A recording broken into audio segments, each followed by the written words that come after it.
Hello বন্ধুরা, welcome to my channel. কেমন আছো? আমি খুব ভালো আছি। আজকে একটা নতুন রেসিপি নিয়ে চলে আসলাম তোমাদের সাথে। তোমাদেরকে এখন তো পটলের সিজন, তাই পটলের রেসিপি ছাড়া কোনো কথাই হবে না। তাই পটলের রেসিপি নিয়ে আসলাম একটা সর্ষে পোস্ত পটল। দেখো, প্রথমে পটলগুলোকে নুন মাখিয়ে লাল লাল করে ভেজে নিলাম। তারপরেই পটলের পোস্তটা বানানোর জন্য মশলা রেডি করছি। দেখো, কালো সর্ষে নিয়ে নিলাম 4 স্পুন। 4 স্পুন কালো সর্ষে নিলাম, আর 2 স্পুন পোস্ত নিয়ে নিলাম। তারপরে স্বাদ অনুযায়ী কাঁচা লঙ্কা নিয়ে নিলাম। যেহেতু আমরা 1.5 কেজি পটল রান্না করছি, আমাদের ফ্যামিলি মেম্বার অনেকজন, তাই আমাদের 1.5 কেজি পটল লাগবে। তাই পরিমাণ মতন নিয়ে নিলাম। আর নিয়ে নিলাম গোটা জিরে, দিয়ে একটা সফট পেস্ট বানিয়ে নিলাম। পেস্টের মধ্যে দিয়ে দিলাম 2 স্পুন হলুদ আর 2 স্পুন লবণ। দেখো, এবারে তোমরা যেরকম নেবে পটল, সেরকম অনুযায়ী তোমরা লবণটা দেবে। আর তেলটা দেখো, আমার কড়াই রেডি হয়ে গেছে। আমি পরিমাণ মতন তেলটা দিয়ে নিলাম। যেহেতু আমরা সর্ষের তেল খাই না, যারা যারা সর্ষের তেল খাও তারা সর্ষের তেল দিয়ে করতেই পারো। আমরা রাইস ব্র্যান অয়েল দিয়ে করি রান্না, তাই রাইস ব্র্যান অয়েলটা দিয়ে দিলাম। তেলটা গরম হয়ে যাওয়ার পরে কালো জিরে আর চিড়ে রাখা কাঁচা লঙ্কা দিয়ে দিলাম। দিয়ে একটু নাড়া দিয়ে, যেই তেলটার থেকে মানে কাঁচা লঙ্কাটা দিয়েছি তো তেলটা ছিটছে, তার জন্য একটু নাড়িয়েই দিয়ে দিলাম পেস্টটা। দেখো, পেস্টটা দিয়ে দিলাম, দিয়ে একটু সুন্দর করে নাড়িয়ে নিলাম।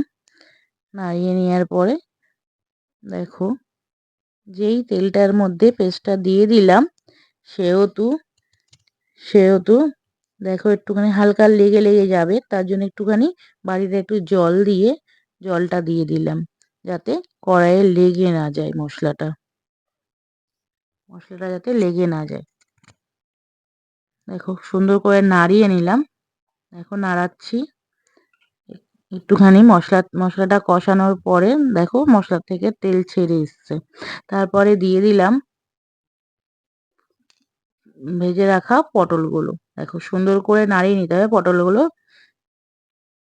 মিনিমাম 3 থেকে 5 মিনিট নাড়াতে হবে। নাড়ানোর পরে দেখবে পটল থেকে একটা জল বেরিয়েছে। পটল থেকে একটু জল বেরিয়ে যাবে, ভেজে রাখা পটল তো যেহেতু, আর পটলে একটু জল ভাব, তাই একটু জল বেরোবে পটল থেকে। দেখো, সুন্দর করে একটু নাড়িয়ে নিতে হবে। নাড়িয়ে নেওয়ার পরেই সামান্য একটু জলও দিয়ে দিতে হবে। একটু সামান্য জল দিয়ে দিতে হবে। দেখো, একটু কষিয়ে নেওয়ার পরে জলটা দেব। এরপর দেখো, একটু সামান্য জল দিয়ে দিলাম। জল দেওয়ার পরে ভালো করে একটু নাড়াবো।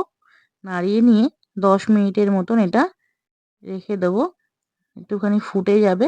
10 মিনিটের মতন না ফোটালে যে পটলের মধ্যে মশলা, লবণ এগুলো ঢুকবে না, যেহেতু এগুলো গোটা।